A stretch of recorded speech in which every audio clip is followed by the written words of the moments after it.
Sir, Rajkot civil હોસ્પિટલમાં skin બેંકને 1 વર્ષ પૂર્ણ થયું છે. કેટલા દર્દીએ આજ સુધી એનો લાભ લીધો? અને સૌરાષ્ટ્ર અને કચ્છની સૌથી મોટી હોસ્પિટલ પીડીયુ સિવિલ હોસ્પિટલ છે.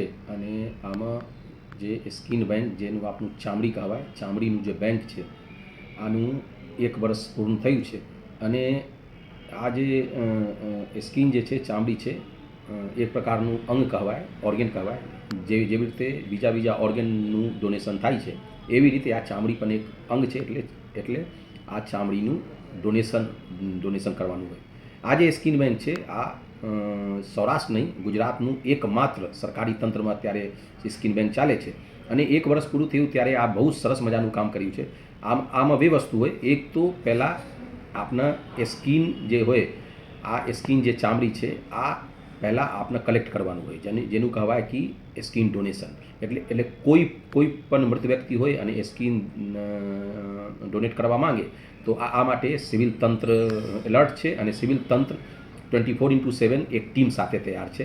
આમાં એમ્બ્યુલન્સથી લઈને પારામેડિકલ સ્ટાફ અને ડૉક્ટર્સ અને ક્લાસ 4 આ બધા 24/7 હોય. આમાં એક હેલ્પલાઇન નંબર છે. આ હેલ્પલાઇન નંબર ઉપર ફોન કરે છે. આ આપણે એનજીઓ થ્રુ પણ જાગૃત કર્યું છે. રાજકોટ મ્યુનિસિપલ કોર્પોરેશન થ્રુ પણ જાગૃત કર્યું છે. એટલે જ્યારે ફોન કરે, રાતે ફોન કરે તો પણ, દિવસમાં ફોન કરે તો પણ આપણે અહીંયા ટીમ પહોંચી જાય. અને ત્યાં બધું જે ચામડી છે, આ ચામડી ત્યાં જે ડોનેશન મરજીથી ત્યાં બધું લે અને પછી આવીને અહીંયા આનું એક પ્રોસેસ હોય. અને આ પ્રોસેસમાં એવી રીતે હોય કે આ બધા જે બેક્ટેરિયા ફ્રી, વાયરસ ફ્રી, એટલે ટોટલ ઓર્ગેનિઝમ જે માઇક્રો ઓર્ગેનિઝમ છે, આ તો ફ્રી કરે. અને પછી આનું પ્રિઝર્વ કરે. આ પ્રિઝર્વનું એવી ફાયદો છે કે આ જે સ્કિન છે આપનું અમુમન 6 વર્ષથી 10 વર્ષ સુધી, ડિપેન્ડિંગ અપોન ધી કન્ડિશન, આ આપનું સુરક્ષિત રાખી શકીએ.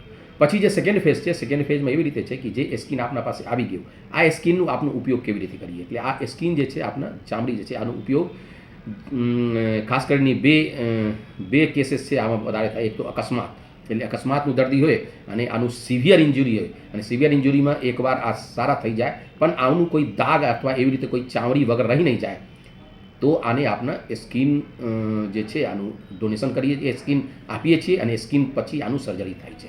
એટલે આ મુજબ આપનું 1 વર્ષમાં મોર દેન 60, એટલે 60 કેસ આપને એવી રીતે સિવિલ હોસ્પિટલમાં આનું કર્યું છે.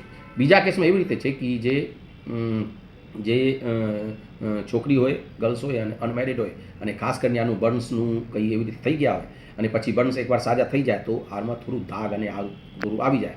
આની કારણે આપણું સ્કિનનું ટ્રાન્સપ્લાન્ટ કરીએ છીએ. એટલે આ સ્કિન ટ્રાન્સપ્લાન્ટનું બીજું એસ્પેક્ટ છે. અને આ પણ અત્યારે સિવિલ હોસ્પિટલમાં ચાલુ છે. એટલે સંપૂર્ણ રીતે આપણે કહી શકીએ કે સ્કિન ડોનેશન જે છે અને સ્કિન બેંક જે આપણા બહુ સરસ મજાનું કામ કરી રહ્યા છે. અને ડોનેશન પણ મળી રહ્યા છે અને આપના આનો ઉપયોગ પણ, ટ્રાન્સપ્લાન્ટ પણ કરી રહ્યા છે.